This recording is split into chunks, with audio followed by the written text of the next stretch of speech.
Press club Moulvibazar জেলা শাখার সম্মানিত উপদেষ্টা,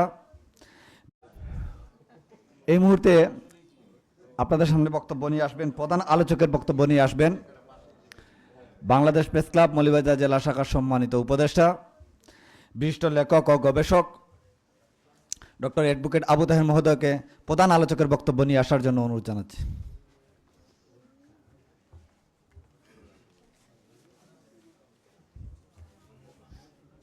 বিসমিল্লাহির রহমানির রহিম।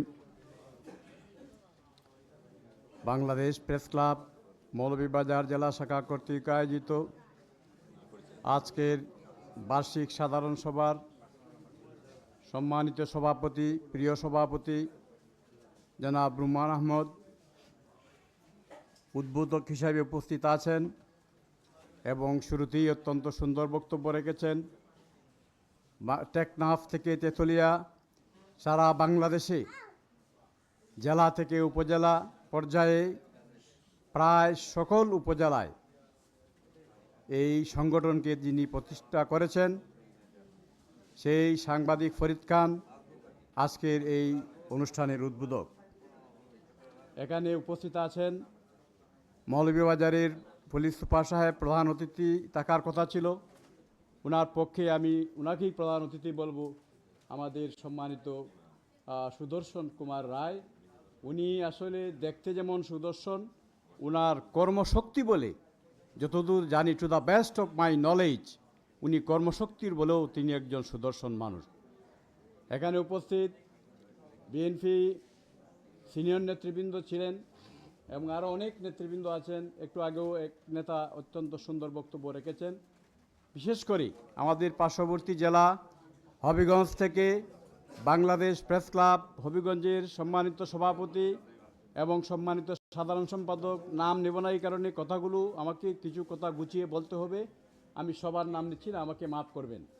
সকলকে আন্তরিক অভিনন্দন এবং ধন্যবাদ জানাচ্ছি এবং বিশেষ করে আমি রুমান আহমদকে ধন্যবাদ জানাচ্ছি এক অসাধারণ একটি সভা করার জন্য, তার কমিটি সহ সকলকে আন্তরিক ধন্যবাদ জানাচ্ছি।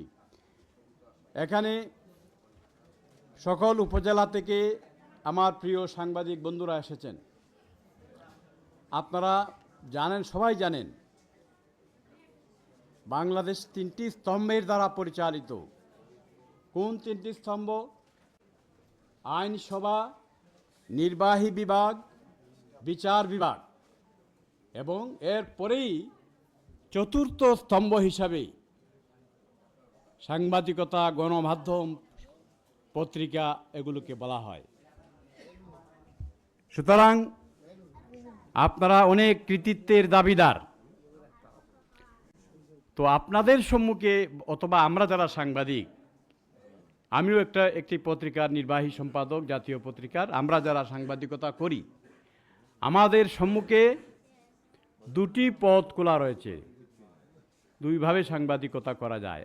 এক, আমি এমন সাংবাদিকতা করব যাতে পুলিশ প্রশাসন থেকে শুরু করে প্রশাসন, সর্বস্তরের প্রশাসন আমাকে বাহবা দেবে, আমি তাদের আস্থাভাজন হব, আমরা তাদের আস্থাভাজন হব। এক। দুই নম্বর হচ্ছে, আমি এমন সাংবাদিকতা করব যে সাংবাদিকতার কারণে আমি তাদের কখনো কখনো আমি তাদের বিরাগ ভাজন হব। আমার বিশ্বাস যে আমাদের এই ফরিদ খানের প্রতিষ্ঠিত যে বাংলাদেশ যে প্রেস ক্লাব, যারা সদস্য আছেন, আপনারা অবশ্যই এই দ্বিতীয় বিষয়টি বেছে নেবেন। কারণ যদি আপনারা আস্থাভাজন হয়ে সাংবাদিকতা করতে চান, তাহলে কখনো প্রকৃত সাংবাদিক হতে পারবেন না। আমরা এর আগেও এই সংগঠন থেকে আমরা ঘন্টার পর ঘন্টা বক্তৃতা দিয়েছি, অর্থাৎ আমরা সেমিনার, সিম্পোজিয়াম এবং কর্মশালা করেছি। যাই হোক, আমার হাতে যে পত্রিকা আছে আপনারা দেখবেন, আমার দেশ পত্রিকার সম্পাদক মাহমুদুর রহমান নির্যাতিত, নিপীড়িত মানুষের পক্ষে কথা বলতে গিয়ে উনি যেভাবে নির্যাতিত হয়েছেন, বাংলাদেশ সহ সারা পৃথিবীর মানুষ সচক্ষে দেখেছে। আজকে কেউ কেউ বলেছেন আমার শ্রদ্ধেয় নেতারা বলেছেন আমরা কেন 5ই আগস্টকে দ্বিতীয় স্বাধীনতা বলবো। আমি সামান্য খুবই সংক্ষেপে কেন বলবো আমি এটি বলতে চাই।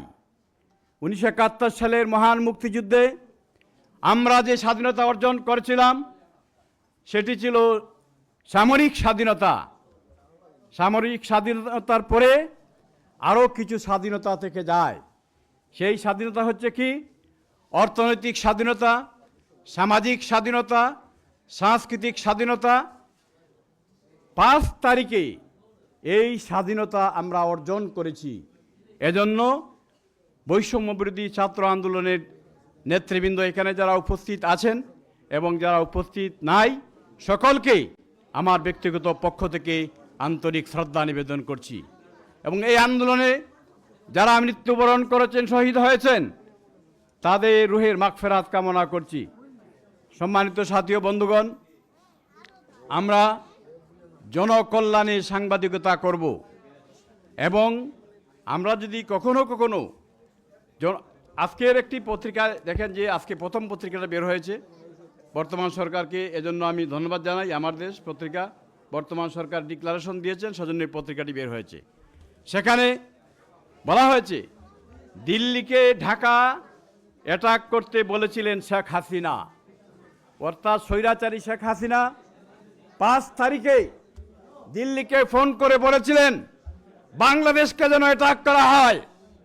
এখন বুঝেন যে 15.5 বছর কিভাবে শেখ হাসিনা এই দেশে বলেছেন তিনি এই দেশকে ভালোবাসেন, এই দেশের মানুষকে খুন করার জন্য দিল্লিকে তিনি ফোন করেছেন। আমি বলছি না, আজকের আমার দেশ পত্রিকা বলছে।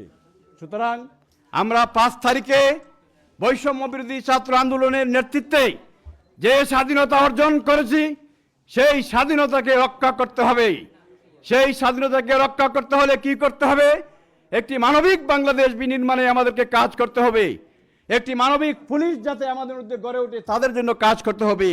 একটি মানবিক প্রশাসন যাতে আমাদের জন্য গড়ে ওঠে তাদের সাথে কাজ করতে হবে।